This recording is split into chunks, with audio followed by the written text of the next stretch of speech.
Now I'm back, and a big thanks to Si for looking after the GCN Tech Clinic last week. And also, I'm glad he didn't faint over the question that I sneakily added in at the end there when he had to answer a question asking to explain the difference between a cyclocross bike and a gravel bike. Oh my word, this is like opening Pandora's box. How can Jon have left this question till last? It's going to take us an hour and a half at least to even get started on this.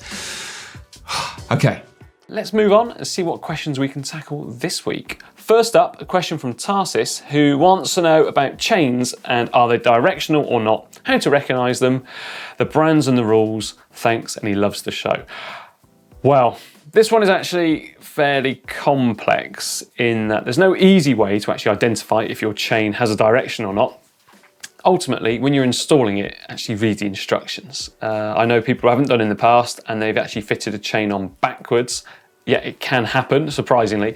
As for compatibility, well, 11 speed, we're kind of all laughing and happy because Campagnolo, SRAM and Shimano, their chains are all interchangeable with one another's cassettes to a pretty good degree, actually. I've tried it out and they work all right. And also you've got KMC chains and they work fine there. It's when we go to 10 speed that things get a little bit more complicated and a little bit more difficult.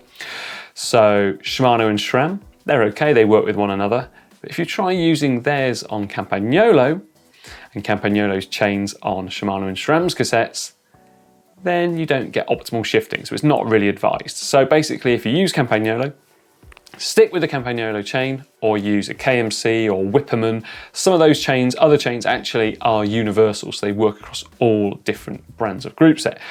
So that's really what to stick with. And then Shimano and SRAM, you can just interchange them and they're fine. So there you are, that's your 10 speed. Next one is from Betty Fisher. Betty wants to know, can you put disc brakes on a bike that has rim brakes? They always ride to school in rainy conditions and discs would be fantastic.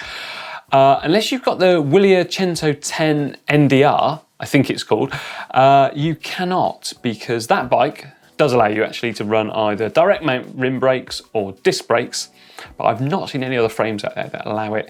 I have seen, however, some brackets or fittings that allow you to retrofit a disc brake onto a non-disc specific frame. I wouldn't recommend using that though. It's a bit of a bodge, hack.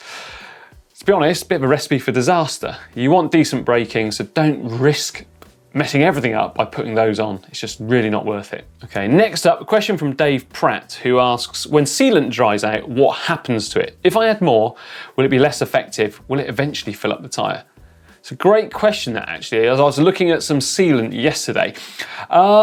Ultimately, it does, yes. And I found out the hard way because one season I actually punctured a lot when I was racing and I decided to fill my tubular tyres, obviously not totally fill, but put some sealant in them to try and prevent any punctures mid-race.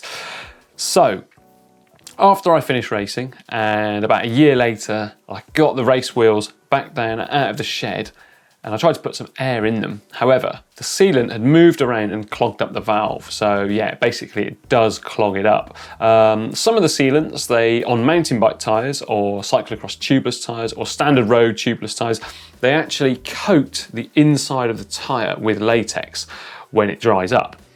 Sometimes though, it can basically come in little clumps and you can pick those out of the tyre as well.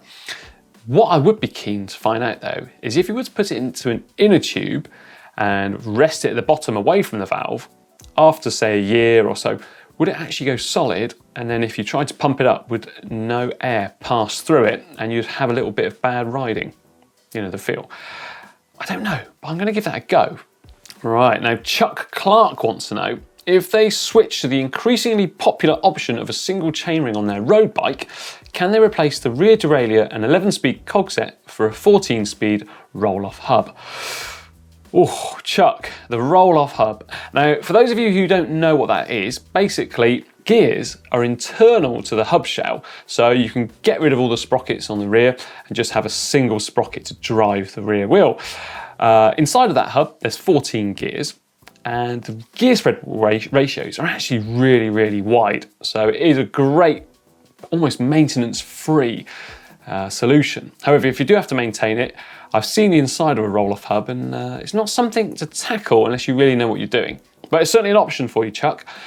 One thing to bear in mind is actually the controls of gear shifting. So have a little look around and see what's available, as obviously you can't just connect it up to a standard ergo power, STI or double tap lever. So make sure you're happy with those gear shifter options available. Now finally, what I can only class is a can of worms basically, because this question always lights up the comments.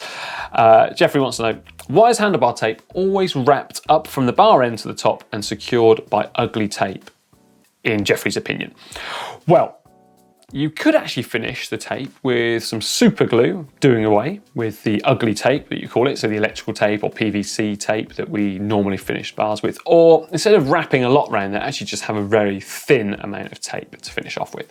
The reason why, personally, myself and every single pro mechanic I've ever asked starts at the bottom and finishes at the top, is so that when you move your hands towards the brake hoods, you're not flaring up any tape, and basically it looks ugly, it looks bad.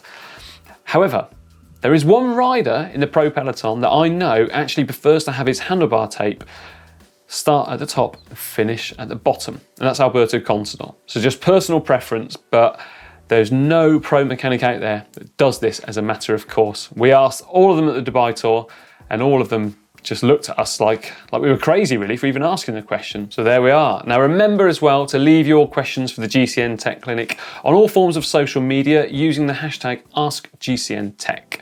And remember as well to give this video a like and share it with your friends if you've enjoyed it, or just share it with them anyway. And for a great video on the power meters of the 2018 Peloton, click just down here.